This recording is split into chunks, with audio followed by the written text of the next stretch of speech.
Are We There Yet? I'm Katy Gosset, and when babies are born, they reach out for what they want. Usually that's us, or maybe the breast if they're hungry, but later it might be toys or things that others have.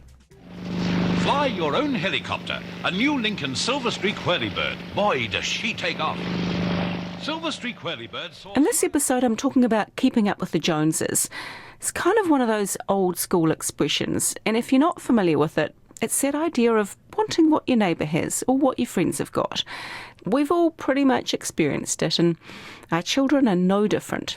They'll say some friend, they've got, Xbox and they've got PlayStation, and why can't they have that? We've had a lot of kids who have left our school and gone to private schools. You kind of get this thing from your kids of, well, why can't I go there? This kind of competitive stuff can be frustrating from a parent's perspective, but here's the good news.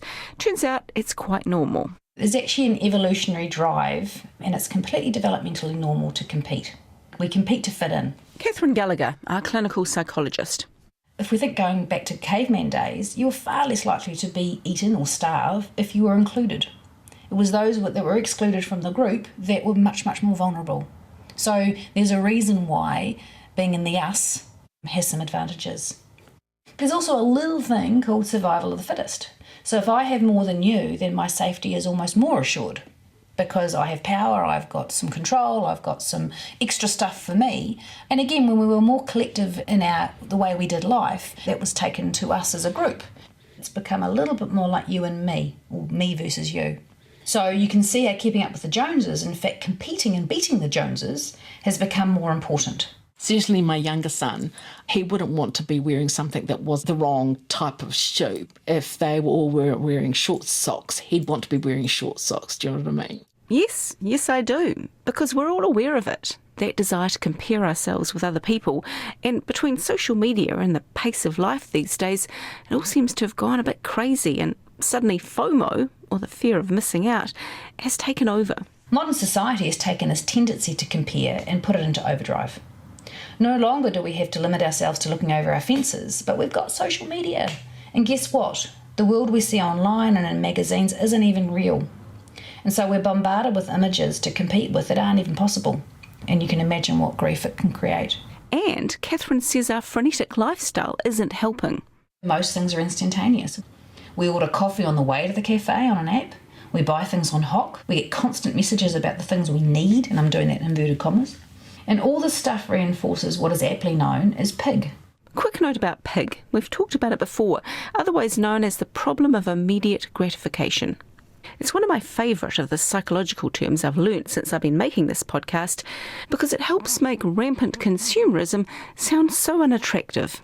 We don't have to sacrifice something to get something else. We can just get both, and we can get it now. The thing is, when it's our kids who want that immediate gratification, it's really hard to say no to them. So how can we avoid getting into these kind of situations? So in the calm light of day, set the boundaries and expectations before you find yourself in a high-risk situation like the warehouse. I like the idea of the warehouse being described as a high-risk situation. Well, you go down the pink aisle or you go down the Lego aisle, and, if you're feeling a bit vulnerable and there's a sale on, there's a whole lot of factors that you think, gosh, if I can avoid the tantrum, if I can put that away, or a lot of that stuff kind of starts to break down that idea, and the kid goes, well, that's fine. If I want it, I'll get it. But the truth is, some children aren't going to get it because some parents can't buy their children everything they want, and they have to somehow help their kids understand that. We don't keep up with the Joneses at all. Ever since the kids were little, we've not really been able to afford a whole lot. Our school specified iPads. It wasn't just a tablet, it was an iPad. Why does it have to be this? This is expensive. We've got more than one child. My younger one asked if we were poor because we weren't going overseas like most of his friends were. That old chestnut. I've had that too from my children. Are we rich or are we poor? And what are you supposed to say? We actually had to kind of explain to him that we were fine, we could pay our bills, we did our holidays, but going overseas was something that for us would be more of an occasional thing. Don't know, we're poor. I mentioned it often enough. We're not poor, really. No. We've actually been quite lucky where people have dropped off boxes of clothes and things like that. And my kids have actually fought over which clothes they want, even though they're second-hand. It's like, I like that, no, I like that. Because no matter what your circumstances are, there's always been that social pressure to look a certain way or behave a certain way, regardless of what decade you're brought up in. For girls who like to look fresh and feminine, Q-Tex uncovers the bare essentials. Daring new colours for the look that's essentially you. Fabulous colours, the newest, nicest nail polish around. No labels or anything in this house. They just be who they are. Just keep telling them they look really good, and they've never ever worried about what everyone else is wearing, which I'm quite lucky because for girls, it's fashion. But regardless of your situation, the reality is we don't always get what we want in life, and kids just have to get their heads around that. Certainly around sort of 10, 11, we are going, well, that person's taller, that person's richer, that person's got that and I haven't. So we're kind of doing that naturally. Now, even though we might feel a bit down as a result of a negative outcome of that feeling down isn't a bad thing. Because actually, how do we learn resilience? How do I actually either work harder to get that or, focus on things that I am good at? So again, we come back to that message of we're raising our kids potentially to see negative feelings as a bad thing. And they're not. So even if the kids at school do tease and hassle, then actually let's teach our kids to handle that and go, get stuffed. I couldn't afford it or I'm actually saving up for something even cooler. Have some strategies and some comebacks that actually support the child to be themselves and to manage that. Because if we always run interference and go, well, actually, because they might get teased, I'll get them this, how do they ever learn how to deal with being teased? I do say to the kids, if you want to make some money, you can do that. So my daughter's very good at that. She's traded on Trade Me, ended up with the phone she wanted. So she had a plan with steps in it, how to trade up until she got what she wanted. The NZBC presents a sound picture of suburbia. Well, get my purse. How much do you want? 55 cents here. Here we are. Oh, thanks very much. Don't lose it. Does anyone else want money? Yes, please. I'll have some. Would anyone really say no to that? Certainly not a child. And in this fly-on-the-wall documentary back in 1972, it was 55 cents. Fast forward almost half a century, our kids are asking us for a lot more on a daily basis. What we actually need to do, what Catherine Gallagher's suggesting, is just take a moment. Sometimes if we stop and think and go, you absolutely can, but let's wait until next week.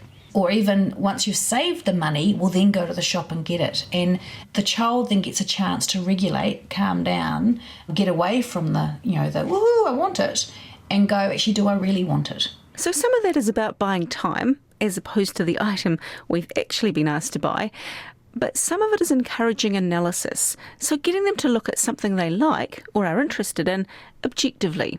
For example, my children will sometimes say to me, such and such has a fancy house.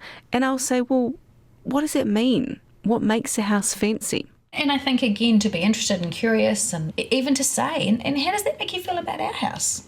Not from a point of view of apologising, I'm sorry we haven't got a fancy house, but it elaborates the conversation. It allows the child to go, actually, I can feel a bit uncomfortable, and that doesn't mean I have to do something suddenly to take that uncomfortable feeling away.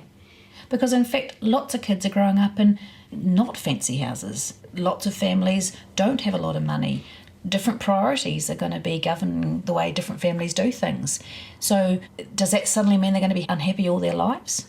No, it's about saying, how do you inside your family work out what do we prioritise, what messages do we give about worth? Because it's not all about stuff. And I think, that can be a harmful message that media, that we give, is that stuff equates value. And it just doesn't. In other words, we need to look at our own feelings. And for me, as both a parent and a member of the media, I need to think about what messages I'm giving off.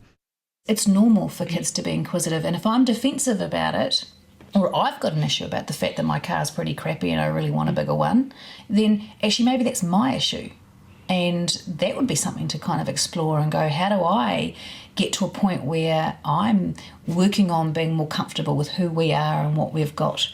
Because actually if parents are comfortable in that space, the kids get that message really clearly. Well, just put it to them that we just don't have money to spend on all the things that your friends might have, but just be who you are, and you'll look good in anything.